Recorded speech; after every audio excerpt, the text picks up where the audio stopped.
Hello and welcome to another Third Hard Pro video.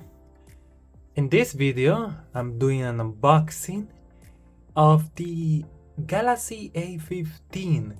Now, this phone is interesting because for once I thought that of buying an old Galaxy Note 9, a platinum color version, but I forgot to do that. And I thought about, well, instead then I thought about buying a Note 20 Ultra, which it hasn't gotten actually quite affordable to buy like in a one paycheck.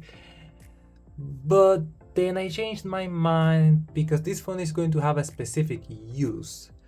I thought about getting an A24, which then I almost got an A34 second hand. So I went ahead and I bought this phone directly off the Samsung official website, at least in the official Latin American website. It got shipped from Miami and it came with this power brick 25 watts for free and supposedly energy efficient. So that's pretty cool, you know. This phone cost me $175, which in comparison to the Galaxy A10, which this is like 5 years later, so that's pretty cool, no? That's like I'll mention some things about the A10. Let's compare the box now. This one came with a charger for free in the box, which is nice. But usually it does not come with a charger. As you can see here, you know, it's slim. If it came with the charger, it would be like this extra size, which would be the normal size. You don't see the spec on the back. Yeah, it does not mention any specs. And it says like it's completely sealed. The box still like slides open like that. So that's something that they haven't changed from that. There's another thing. The A10 back in 2019, it used to cost $136 with taxes. This one costed me around $175, $76. Now let's start with the unboxing. Meanwhile, I read a couple of things here. It also says that headphones were included. Unfortunately, as you can tell, so let's check out the charging bricks. Okay, I suppose I should be open. It has cardboard.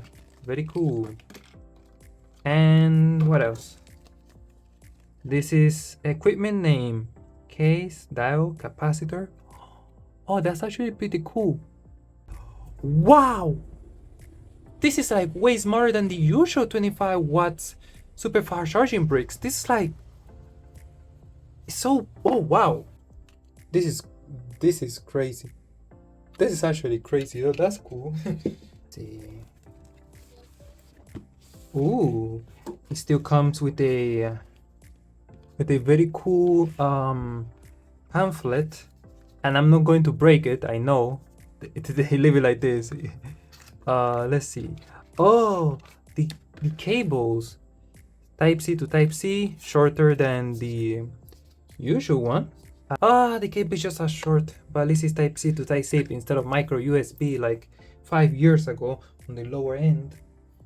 But this is not exactly the lowest end. This is like mid-range at this point because the specs has improved greatly. I could have bought the Galaxy A05 or maybe the A25. The A25 is pretty good too, but it was way out of my budget at that time. I only had $200. So, okay, this instead of plastic now it's a cardboard. Oh, very cool. It comes with the SIM ejector too, and yeah, that's the entire box for now. Let me put the phone box on the side, and ooh, wow, this is a nice feeling. This is like on the tablets. Nice feeling cardboard thing here. Let's open it. This is like brand new. This phone came out like, ooh, oh wow. Look at the shine on it. Even though it's black, I accidentally bought the black color. I meant to buy like a more shinier color, like blue. But no, I went ahead and I ordered it on black and I didn't even notice. But oh well. At least this black does not look boring. Well, it still comes with plastic on the side. And there's plastic in here. There's this key island. It has a fingerprint scanner now, instead of only having face unlock like in the A10. Plastic on the bottom, no. Minimal plastic usage, okay, that's cool. And the top does not have a plastic either. Oh wow, the phone is pretty light compared to my C Fold 5, I mean C Fold 4, but any foldable could be heavier than any normal phone, and it's already smushed a little bit, of course. Wow, that's actually feels quite nice actually. Let's boot it up. The A15 has a U-shaped notch instead of a V-shaped, but it still has a notch. We're still with the notch. So, well, meanwhile, the competition, or Redmi or Xiaomi, Oppo, Huawei, whoever, they started doing punch holes on their lower end phones.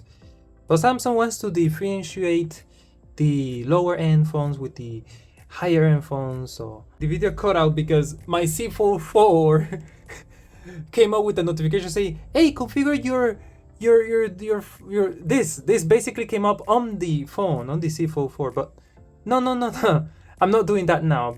Ooh, let's see at the wallpaper. Ooh, let's see. It does not have an animation in the background. That's sad. Let's see. One UI 6 with Android 14. Let's test the camera immediately. Oh wow, let's try. The video quality of it, it goes 30 frames. Man, it does not have like active lens switching. Yeah, right, it does not have that. Too low end for that. The processor is like a MediaTek Helio G99, which I heard is pretty good for low-end phones. So, well, it's not exactly low-end. At this point, this is mid-range. Like, wow. We'll see. Ooh, the smoothness of that 90Hz screen. That's pretty cool. You know, you can get a pretty cheap phone with a 90Hz screen, OLED. You know, it's kind of premium. It's kind of premium and budget at the same time because of that notch. It does not have always on display, as you can tell. Not always on display, which makes no sense. This is an OLED screen. Why wouldn't have always on display? But sure, whatever. This is the information. Okay, this is something that I noticed. Samsung started like including the model name in the photos metadata instead of the model.